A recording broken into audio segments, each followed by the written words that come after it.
Student আমি পান sir. Class 11 নতুন সিলেবাসের প্রথম অধ্যায়ে প্রায় সবগুলো ক্লাসই করা হয়েছে। দুটো একটা যেটুকু বাদ থাকবে শর্টফল, সেটা লাস্টে আর একবার আমরা যাচাই করে নেব। আজকে ফার্স্ট সেমিস্টারের সেকেন্ড ইউনিটে যেটা আছে, সেকেন্ড ইউনিটের প্রথমে যেটা আছে ফর্ম অফ এডুকেশন, শিক্ষার রূপ। আজকে আমরা শিক্ষার রূপ নিয়ে আলোচনা করব। শিক্ষার রূপ অনুযায়ী প্রথমেই হচ্ছে যে শিক্ষার রূপ আবার কেমন, শিক্ষার উপাদানগুলির উপর ভিত্তি করে শিক্ষার বিভিন্ন রূপ হয়, ফর্ম হয়, ইংরেজিতে বলে form, form of education, FRM, form of education. অর্থাৎ শিক্ষার রূপ কিসের উপর ভিত্তি করে গড়ে হচ্ছে? শিক্ষার যে উপাদান, শিক্ষার মূল যে উপাদান আছে পাঁচটি, শিক্ষার্থী, শিক্ষক, পাঠ্যক্রম, সহপাঠ্যক্রম, পরিবেশ, এই যে পাঁচটা উপাদানকে কেন্দ্র করে, এই পাঁচটা উপাদানের উপর ভিত্তি করে শিক্ষার রূপ তৈরি হয়। অর্থাৎ কতটা নিয়ন্ত্রিত আছে আমার এই পাঁচটা উপাদান, শিক্ষার্থী, শিক্ষক, পাঠ্যক্রম, সহপাঠ্যক্রম, পরিবেশ, এই উপাদানগুলির ওপরে কতটা নিয়ন্ত্রণ আছে, এটা কতটা কন্ট্রোল করে রাখা হয়েছে, তার উপর ভিত্তি করে শিক্ষার রূপ গঠিত হয়। রূপ অনুযায়ী আমি প্রথমে বোর্ডে লিখে রেখেছি প্রথাগত বা নিয়ন্ত্রিত শিক্ষা। এই পার্টটা আমি আজকে মেনলি এটা পড়াবো বলে তার আগে শিক্ষার রূপ সম্বন্ধে একটু ধারণা করে নিচ্ছি আমরা। রূপ অনুযায়ী শিক্ষা তিন প্রকার, অর্থাৎ এই যে শিক্ষার যে উপাদানগুলি আছে তার উপরে নিয়ন্ত্রণ অনুযায়ী শিক্ষাকে তিন ভাগে ভাগ করা যায়। তিন ভাগটা আমরা আগে বলেছি কি কি। এক নম্বর হচ্ছে প্রথাগত বা নিয়ন্ত্রিত শিক্ষা, ফর্মাল এডুকেশন। আর একটা হচ্ছে দু নম্বর হচ্ছে অপ্রথাগত বা অনিয়ন্ত্রিত শিক্ষা, ইনফর্মাল এডুকেশন। আর একটা হচ্ছে নন ফর্মাল বা প্রথা বহির্ভূত শিক্ষা। এই তিনটে ভাগে ভাগ করা যায়। শিক্ষার হচ্ছে তিনটে ভাগ, প্রথাগত, অপ্রথাগত, প্রথা বহির্ভূত বা নিয়ন্ত্রিত, অনিয়ন্ত্রিত, প্রথা বহির্ভূত, ফর্মাল, ইনফর্মাল, নন ফর্মাল। শিক্ষাকে এই তিনটি ভাগে ভাগ করা যায়। তাহলে রূপ অনুযায়ী শর্টে আসতে পারে, রূপ অনুযায়ী শিক্ষার কটি রূপ? তিনটি রূপ, প্রথাগত বা নিয়ন্ত্রিত শিক্ষা, অপ্রথাগত বা অনিয়ন্ত্রিত শিক্ষা, আর প্রথা বহির্ভূত শিক্ষা। এই তিন ভাগে ভাগ করা যায়। এবার আমরা প্রথম পার্টটা আজকে আলোচনা করব, প্রথাগত বা নিয়ন্ত্রিত শিক্ষা। প্রথাগত বা নিয়ন্ত্রিত শিক্ষা কাকে বলছে? প্রথাগত বা নিয়ন্ত্রিত শিক্ষা হচ্ছে যে শিক্ষায় শিক্ষার উপাদানগুলির উপরে সম্পূর্ণ নিয়ন্ত্রণ থাকে, যে শিক্ষায় শিক্ষার উপাদানগুলির উপরে সম্পূর্ণ নিয়ন্ত্রণ থাকে এবং পূর্ব পরিকল্পিতভাবে পরিচালিত হয়, তাকেই প্রথাগত বা নিয়ন্ত্রিত শিক্ষা বলে। যে শিক্ষায় শিক্ষার উপাদানগুলির উপরে পূর্ণ নিয়ন্ত্রণ থাকে, শিক্ষার উপাদানগুলো বলতে শিক্ষার্থী, শিক্ষক, পাঠ্যক্রম, সহপাঠ্যক্রম, পরিবেশ, এই যে পাঁচটি উপাদান, এই উপাদানগুলির ওপরে সম্পূর্ণ নিয়ন্ত্রণ রয়েছে যে শিক্ষায়, তাকেই বলছে প্রথাগত। এবং তার সাথে কি বললাম? পূর্ব পরিকল্পিতভাবে, প্রি প্ল্যানিং, এই শিক্ষাটা হয়ে যাচ্ছে হোক সেটা নয়। অর্থাৎ যেখানে পূর্ব পরিকল্পিতভাবে টোটাল শিক্ষাটা পরিচালিত হবে এবং নির্দিষ্ট পাঠ্যক্রম বা নির্দিষ্ট প্রতিষ্ঠানের মধ্যেই পরিচালিত হবে, তাকেই বলা হচ্ছে প্রথাগত শিক্ষা। উদাহরণে আসলে তোমাদের কাছে বিষয়টা আরো ক্লিয়ার হবে। যখনই আমরা প্রথাগত শিক্ষা পড়বো বা নিয়ন্ত্রিত শিক্ষা পড়বো, ফর্মাল এডুকেশন, অর্থাৎ নিয়ম মেনে যে শিক্ষা, অর্থাৎ আমরা যে স্কুল কলেজে তোমরা যে শিক্ষাটা গ্রহণ করছো, এটাই হচ্ছে প্রথাগত শিক্ষা। স্কুল বা কলেজের, স্কুলটাকে মাথায় রাখো, স্কুলে মানে বিদ্যালয়ে পাঠদান বা পাঠ গ্রহণ করতে গেলে যা যা নিয়ম, যা যা বৈশিষ্ট্য দেখি, সেটাই হচ্ছে প্রথাগত শিক্ষা স্কুলের ক্ষেত্রে। তাহলে স্কুলের যে শিক্ষাটা এটা পূর্ব পরিকল্পিত ভাবে হচ্ছে। আর কি সম্পূর্ণ নিয়ন্ত্রণ, এখানে শিক্ষক কে হবে, শিক্ষার্থীর কোন বয়সে কোন ক্লাসে ভর্তি হবে, কি পড়ানো হবে, কোথায় পড়ানো হবে, সবকিছু আগের থেকে নির্দিষ্ট। এই জন্য বলা হচ্ছে পূর্ব পরিকল্পিত। যে শিক্ষায় শিক্ষার উপাদানগুলোর উপরে সম্পূর্ণ নিয়ন্ত্রণ থাকে এবং পূর্ব পরিকল্পিতভাবে পরিচালিত হয়, তাকেই বলা হচ্ছে প্রথাগত বা নিয়ন্ত্রণ। প্রথাগত মানে প্রথা মেনে, নিয়ম মেনে হয়। নিয়ন্ত্রিত মানে কন্ট্রোল যেখানে আছে, সেইটাই হচ্ছে। আর ইংরেজিতে থেকে ফর্মাল, অর্থাৎ নিয়ম মাফিক যেটা হয়, সেটা হচ্ছে প্রথাগত শিক্ষা। তাহলে প্রথাগত বা নিয়ন্ত্রিত শিক্ষার উদাহরণ বা প্রতিষ্ঠান কোনগুলো? প্রথাগত শিক্ষার প্রতিষ্ঠান হচ্ছে স্কুল, কলেজ, বিশ্ববিদ্যালয়, বিদ্যালয়, মহাবিদ্যালয়, বিশ্ববিদ্যালয়, অর্থাৎ যেখানে আমরা প্রাতিষ্ঠানিক শিক্ষা গ্রহণ করি, সার্টিফিকেট পাই, সেই শিক্ষাটাই হচ্ছে নিয়ন্ত্রিত বা প্রথাগত শিক্ষা। ক্লিয়ার? তাহলে প্রথাগত শিক্ষা কাকে বলে আশা করি বোঝাতে পেরেছি। এইবারের মূল বৈশিষ্ট্যগুলো আসছি। বৈশিষ্ট্যগুলো পড়লে একদম জলের মতন, কোনো নোট প্রয়োজন হবে না, ক্লাসটা শোনো, ক্লিয়ার হয়ে যাবে। অবশ্যই তার আগে প্রাণসার ইউটিউব চ্যানেলটি সাবস্ক্রাইব করবে, সাথে থাকবে সমস্ত ভিডিও, তথ্য, সাজেশন, এমসিকিউ সমস্ত কিছু পাবার জন্য। এইবারে আসছি আমরা প্রথাগত বা নিয়ন্ত্রিত শিক্ষার বৈশিষ্ট্য। প্রথাগত নিয়ন্ত্রিত শিক্ষার প্রথম বৈশিষ্ট্য দেখো, সংজ্ঞার মধ্যে আমরা দুটো বৈশিষ্ট্য অলরেডি বলেছি। 1 নম্বর বৈশিষ্ট্য বলছি হচ্ছে পরিকল্পিত। পরিকল্পিত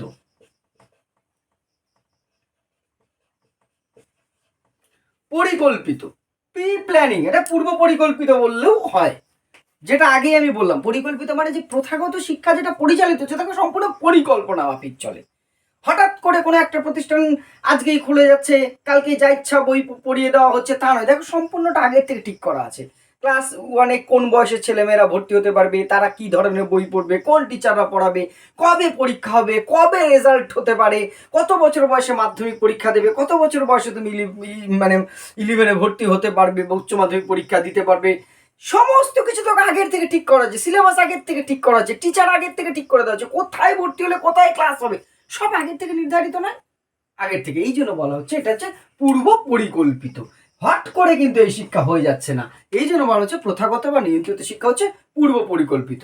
সেকেন্ড পয়েন্টটা একটু বুঝে নিতে হবে, এটা খুব ইম্পর্টেন্ট পয়েন্ট, বুঝতে অনেক সময় আমাদের ভুল হয় এই পয়েন্টটা। আমি আগে বলছি, নির্দিষ্ট প্রবেশ পথ থাকে। আমি নির্দিষ্ট কথাটা লিখলাম না, শুধু লিখলাম নির্দিষ্ট প্রবেশ পথ, শুধু লিখলাম প্রবেশ পথ, মানে এটা হচ্ছে নির্দিষ্ট প্রবেশ পথ থাকে। তোমরা বেশিরভাগই নিশ্চয়ই এটা ধরে নিয়েছো যে স্কুলের প্রাচীর দেওয়া থেকে একটা নির্দিষ্ট গেট দিয়ে ঢুকতে হয়, না সেটা নয়। কিন্তু নির্দিষ্ট প্রবেশ পথ মানে সেটা নয়। প্রথাগত বা নিয়ন্ত্রিত শিক্ষা একটা শিক্ষার একটা প্রবেশ পথ আছে। কেমন বিষয়টা দেখো, প্রথাগত শিক্ষা বা নিয়ন্ত্রিত শিক্ষা যে কোনো একটা জায়গার থেকেই তোমাকে শুরু করতে হবে, মাঝখান থেকে শুরু করতে পারবে না। যেমন প্রাথমিক শিক্ষার থেকে তোমাকে আগে শুরু করতে হবে, ক্লাস 1 থেকে। 1-এ পাস করলে 2, 2-এ পাস করলে 3, 3 পাস করলে 4, 4 পাস করলেই তুমি 5-এ হাই স্কুলে ভর্তি হতে সুযোগ পেয়েছো। আবার 5, 6, 7, 8 করে 9 পাস করলেই তুমি ক্লাস 10 অর্থাৎ মাধ্যমিক দেওয়ার যোগ্যতা অর্জন করেছো। মাধ্যমিক পাস করলে তবেই তুমি উচ্চ মাধ্যমিক 11-এ ভর্তি হতে পারবে। আবার দেখো, এই যে 11 পড়ছো এখন, 11-এর পরে 12, 12 পাস করলে তবেই তুমি কোনো একটা কলেজে ভর্তি হতে পারবে। এর মাঝখানে কোনো একটা জায়গা থেকে হুট করে এসে একটা ছাত্র ঢুকে যেতে পারবে। কেউ পাঠ করে স্কুলে কোনোদিনই গেল না, তার বন্ধুরা যখন 9-এ উঠে গেছে, তা সে যে ডাইরেক্ট হাজির হলো, স্যার আমি, আমার বন্ধুরা তো 9-এ পড়ে, আমিও পড়বো। তুমি আগে কোন ক্লাসে পড়তে? স্যার আমি কোনোদিন স্কুলে তো যাইনি। নেবে? কখনোই না। হয়তো যে ছেলেটা তোমার সাথে পড়াশোনা করতো 7 বা 8 অব্দি পড়ে এসে কাজ ছেড়ে দিয়ে পড়া ছেড়ে দিয়ে অন্য কোনো কাজে চলে গেছে, এখন তুমি 11-এ ভর্তি হয়েছো, সে আবার বাড়ি ফিরে এসে বলে বন্ধুরা 11-এ ভর্তি হয়েছে, আমিও যে এবার 11-এ পড়বো। একই বয়সী তো আমরা, একই সাথে তো পড়তাম, হবে না। তার নির্দিষ্ট গেটও এটা আছে, অর্থাৎ মাঝখান থেকে এইসব শিক্ষা ছেড়ে দেওয়া যায় কিন্তু শুরু করা যায় না। এই জন্য বলা হচ্ছে নিয়ন্ত্রিত বা প্রথাগত শিক্ষার কি আছে? নির্দিষ্ট প্রবেশ পথ আছে। এই প্রবেশ পথ মানে কিন্তু স্কুলের গেট ভাববে না, অর্থাৎ এই শিক্ষাটা যে কোনো একটি জায়গার থেকে শুরু করতে হয়, যেখানেই তুমি শিক্ষা গ্রহণ করো না কেন। তারপরে 3 নম্বর হচ্ছে নির্দিষ্ট পাঠ্যক্রম। দেখো, নির্দিষ্ট কথাটা প্রত্যেকবার আসছে বলে আমি আর লিখছি না। নির্দিষ্ট পাঠ্যক্রম থাকে। নির্দিষ্ট পাঠ্যক্রম থাকে মানে প্রথাগত বা নিয়ন্ত্রিত শিক্ষা অর্থাৎ ফর্মাল এডুকেশনে দেখো পাঠ্যক্রম, যে পাঠ্যক্রম এর আগের ক্লাসে, 2টো ক্লাস আগে আমি ভিডিও দিয়েছি, ভিডিও লিঙ্কে প্লে লিস্টে পেয়েও যাবে। পাঠ্যক্রম মানে যে বিষয়গুলো আমাকে শিক্ষার লক্ষ্যে পৌঁছে দেয়, অর্থাৎ যে বিষয়গুলো আমরা স্টাডি করছি, পড়াশোনা করছি একটা শিক্ষা স্তরে। এই পাঠ্যক্রমটা কি তুমি ভর্তি হওয়ার পরে তোমার নিজের খুশি মতো ঠিক করতে পারো, বা তোমার স্কুলের স্যার নিজের মতন করে ঠিক করতে পারে? কখনোই না। এটা আগের থেকে নির্দিষ্ট করা রয়েছে যে এই ক্লাসের ছেলেমেয়েরা, এই স্তরে উচ্চ মাধ্যমিকের ছেলে মেয়েদের জন্য এতগুলো বিষয় পড়তে হবে, তার 11-এ এতটুকু পড়বে, 12-এ এতটুকু পড়বে। অর্থাৎ পাঠ্যক্রমটা আগের থেকে ঠিক করা থাকে, হুটহাট করে এটা ঠিক হয় না। আবার বদল করতে হলেও এক্সপার্ট কমিটি আছে, তারাই বদল করবে, তুমি আমি নিজে হট করে বদল করতে পারবো না। এটা আমার ভালো না, এটা বাদ দিয়ে আমি ওই ক্লাসের বই পড়বো, তা কিন্তু হচ্ছে না। অর্থাৎ নির্দিষ্ট এই শিক্ষা কিন্তু একটা নির্দিষ্ট পাঠ্যক্রম মেনটেন করে কিন্তু পড়াশোনা হচ্ছে। তারপরে কি নির্দিষ্ট স্তর রয়েছে। নির্দিষ্ট স্তর, নির্দিষ্ট স্তর বলতে অনেকটাই প্রবেশ পথের মতোই, স্তর ভিত্তিক শিক্ষা বলা হয়। এই জন্য নির্দিষ্ট স্তর থাকে। এই যে প্রথাগত বা নিয়ন্ত্রিত শিক্ষার কতগুলো স্টেজ আছে দেখো। প্রথমে হচ্ছে প্রাথমিক স্তর, তারপরে উচ্চ প্রাথমিক, মাধ্যমিক। মাধ্যমিকের আবার 2টো ভাগ, নিম্ন মাধ্যমিক, উচ্চ মাধ্যমিক। তোমরা নিম্ন মাধ্যমিক অর্থাৎ 9-10টা হচ্ছে নিম্ন মাধ্যমিক, সেটা পাস করে এসছো। তারপরে উচ্চ মাধ্যমিক, তারপরে স্নাতক স্তর মানে কলেজ স্তর, তারপরে স্নাতকোত্তর MA MSc যারা করবে। দেখো পরপর কতগুলো স্টেজ আছে।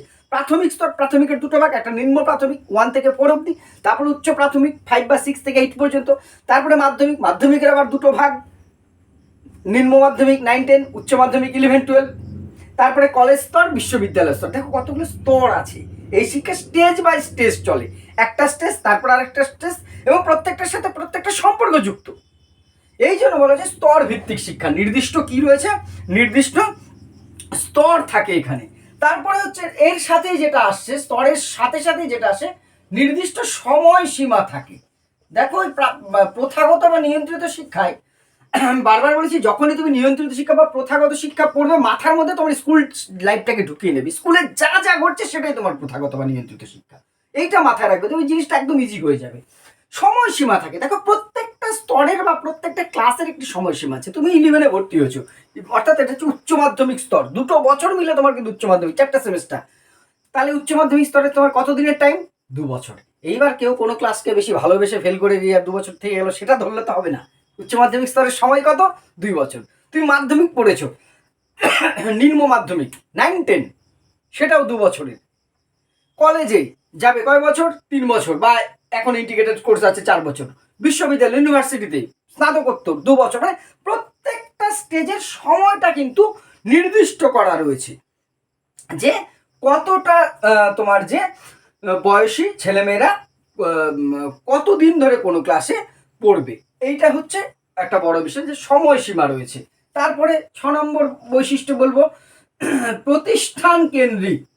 প্রতিষ্ঠান কেন্দ্রিক বলতে, আমি কেন্দ্রিক কথাটা লিখলাম না। প্রথাগত বা নিয়ন্ত্রিত শিক্ষা এতক্ষণ ধরে পড়ে কি বুঝলে? এটা বাড়িতে বসে পড়লে কিন্তু হচ্ছে না, তোমাকে যে কোনো একটা প্রতিষ্ঠানে ভর্তি হতেই হচ্ছে। সেই 1 থেকে তুমি যখনই পড়েছো, তোমাকে একটা স্কুলে যেতে হয়েছে। মাধ্যমিক স্তরে তা, উচ্চ মাধ্যমিক স্তরে কলেজে তাই। এবার তোমরা, স্যার আমি ওপেনে ভর্তি হয়েছি, তা আমি তো রোজ নিয়মিত যাই না। ওপেনটা কিন্তু আলাদা, সেটা হচ্ছে প্রথা বহির্ভূত যখন পড়াবো। এখানে রেগুলার স্কুল কলেজের কথা বলা হচ্ছে, যেটা রেগুলার নিয়মিত হয়। তাহলে এই যে প্রতিষ্ঠান, এই প্রতিষ্ঠান কেন্দ্রিক, অর্থাৎ নিয়মিত একটা প্রতিষ্ঠানে কিন্তু প্রত্যেককেই যেতে হচ্ছে। শিক্ষকও যাচ্ছেন, ছাত্রও যাচ্ছেন, সবাই মিলে সেখানে পাঠদান এবং পাঠ গ্রহণ করছি আমরা, তাই তো? তাহলে একটা নির্দিষ্ট প্রতিষ্ঠান কেন্দ্রিক। তারপরে নেক্সট খুব গুরুত্বপূর্ণ পয়েন্টটা, যোগ্যতা সম্পন্ন শিক্ষক।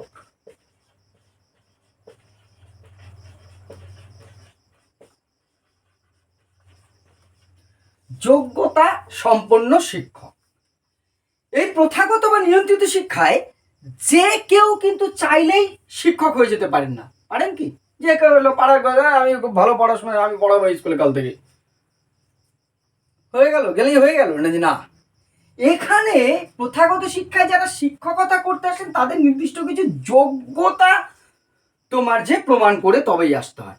সেই বিষয়ের গভীরতা থাকা যায়। শিক্ষকের যোগ্যতা বা গুণাবলী বলে একটি ভিডিও অলরেডি আমার দেওয়া আছে, প্লে লিস্টে, দেখে নেবে।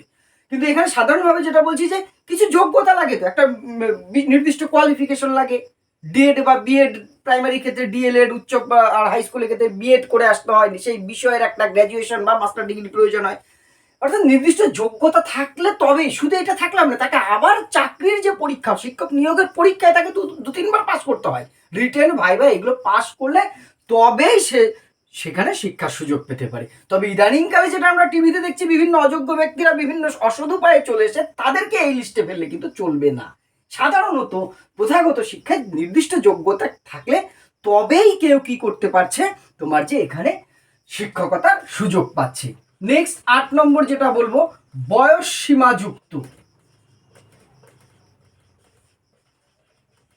নির্দিষ্ট বয়স সীমা। দেখো এখানে বলেছিলাম সময়সীমা 5 নম্বর পয়েন্ট, 8 নম্বরে এসে বললাম নির্দিষ্ট বয়স সীমা থাকছে। এই যে এই শিক্ষায় কিন্তু একটা বয়সের লিমিটেশন আছে। কিরকম? লোয়ার লিমিট, আপার লিমিট, দুটো ক্ষেত্রেই। যেমন প্রাথমিক বিদ্যালয়ে অন্তত 5+ আমাদের দেশে জানি 5 বছরের ক্লাস হতে হবে, 6 বছর যাকে বলে, অন্তত 5 বছরের বেশি হলে তবেই কেউ ক্লাস 1-এ ভর্তি হতে পারবে, তার আগে কিন্তু পারবে না। বা এরকম 14 বছর না হলে ক্লাস 9-এ, যেটা রেজিস্ট্রেশন, অর্থাৎ মাধ্যমিকের জন্য 16 বছর না হলে মাধ্যমিকে বসা যায় না। এইবার কারো একটা বাচ্চা 5 বছর বয়সে সে খুব সব শিখে গেছে বাড়িতে, তার বাবা মা হলো আমার ছেলেকে এবারই মাধ্যমিকে বসিয়ে দেবো, চাইলেই কিন্তু হবে না। তাকে মিনিমাম, হ্যাঁ যদি কোনো এক্সেপশনাল কেস থেকে থাকে, জানি না সেরকম হয়, তবে সেটা বোর্ড থেকে বিশেষ পারমিশন করিয়ে আনতে হয়। তাহলে নির্দিষ্ট একটা বয়সের কিন্তু বাধ্যবাধকতা আছে। এই বয়স না হলে তুমি 1-এ ভর্তি হতে পারবে না, এই বয়স না হলে তুমি মাধ্যমিক দিতে পারবে না। একটা নির্দিষ্ট বয়স সীমা কিন্তু এই স্তরে রয়েছে শিক্ষার্থীদের, শিক্ষকের ক্ষেত্রে নয়, শিক্ষার্থীদের ক্ষেত্রে নির্দিষ্ট বয়স সীমা পার করেই কিন্তু তোমার যে এখানে ভর্তি হতে হয়। তারপরে 9 নম্বর বলবো পরীক্ষা কেন্দ্রিক। এইটা কিন্তু খুব ইম্পর্টেন্ট। প্রথাগত শিক্ষার অন্যতম গুরুত্বপূর্ণ যেটা বিষয় সেটা হচ্ছে পরীক্ষা কেন্দ্রিকতা। পরীক্ষা কেন্দ্রিক, দেখো প্রথাগত বা নিয়ন্ত্রিত শিক্ষায় তুমি কতটা ভালো জানো, কতটা শিখেছো তার প্রমাণ একমাত্র পরীক্ষার রেজাল্ট। যেন তেন প্রকারের আমাকে কি করতে হবে, পরীক্ষায় পাশ করতে হবে। একটি ছেলে বা মেয়ে কতটা শিখেছে, ক্লাসে কে ভালো ছিল কে খারাপ ছিল, সেটার যতটা না গুরুত্ব, প্রকৃতপক্ষে গুরুত্ব দেওয়া হয় তোমার একটা কাগজকে, মার্কশিটকে। সেটা কিসের ভিত্তিতে, পরীক্ষার ভিত্তিতে। কোনো একটি ছেলে সারা বছর ভালো পড়াশোনা করেও কোনো কারণে পরীক্ষার দিন অসুস্থ, বাড়ির সমস্যা, পারিবারিক সমস্যা, কোনো কারণে ভালো পরীক্ষা দিতে পারলো না, তার রেজাল্ট কম হয়ে গেল, 10 বছর পরে কিন্তু কেউ সেটা মনে রাখবে না কত পেয়েছিল মাধ্যমিকে, ও এটা। যদি তার রেজাল্ট একটু নম্বর কম পায় পরীক্ষায়, অর্থাৎ সে খারাপ ছাত্র। সাধারণ পারসেপশন আমাদের সমাজে, সেটা বলছি। অর্থাৎ এই শিক্ষায় সফলতা ব্যর্থতা নির্ভর করছে কার উপরে, পরীক্ষার উপরে। অর্থাৎ যেন তেন প্রকারেণ পরীক্ষায় সফল হওয়াটাই কিন্তু প্রথাগত বা নিয়ন্ত্রিত শিক্ষার অন্যতম উদ্দেশ্য। এইটা একটা বড় ব্যাপার। লাস্ট বলছি, অনেক বৈশিষ্ট্য আছে আর বলবো না, 10টা বলে শেষ করলাম। নিয়মিত উপস্থিতি। নিয়মিত উপস্থিতি মানে প্রথাগত বা নিয়ন্ত্রিত শিক্ষায় কিন্তু নিয়মিত উপস্থিতির প্রয়োজন। এখানে রোজ সপ্তাহের নির্দিষ্ট দিনগুলিতে, ছুটি ছাটার দিন বাদ দিয়ে তোমাকে নিয়মিত কিন্তু একটা নির্দিষ্ট সময়ের মধ্যে স্কুলে পৌঁছতে হচ্ছে, শিক্ষকরাও আসে, পঠন পাঠন হচ্ছে, আবার বাড়ি চলে যাচ্ছে। অর্থাৎ নিয়মিত এখানে উপস্থিত হতে হয়। পারস্পরিক মৌখিক সম্পর্ক শিক্ষক এবং ছাত্রদের মধ্যে কি হয়, এখানে পারস্পরিক সম্পর্ক, মুখোমুখি একটা সম্পর্কের মধ্যে দিয়ে শিক্ষার আদান প্রদান ঘটে। এছাড়াও আরও যে বৈশিষ্ট্য, সময় তালিকা থাকে, একটা টাইম টেবিল, এই টাইমের মধ্যে স্কুলে যেতে হয়, এই টাইমে ছুটি হয়, সেগুলোতে নিয়মিত উপস্থিতি কিন্তু এই শিক্ষার অন্যতম বৈশিষ্ট্য। তাহলে এই গেল প্রথাগত শিক্ষা। যে শিক্ষায় শিক্ষার উপাদানগুলির উপর সম্পূর্ণ নিয়ন্ত্রণ থাকে তাকেই বলে নিয়ন্ত্রিত শিক্ষা বা প্রথা মেনে পরিচালিত হয় বলে এই শিক্ষার নাম হচ্ছে প্রথাগত শিক্ষা। বৈশিষ্ট্যগুলো কি বললাম, এটা পরিকল্পিত, পূর্ব পরিকল্পিতভাবে পরিচালিত হয়।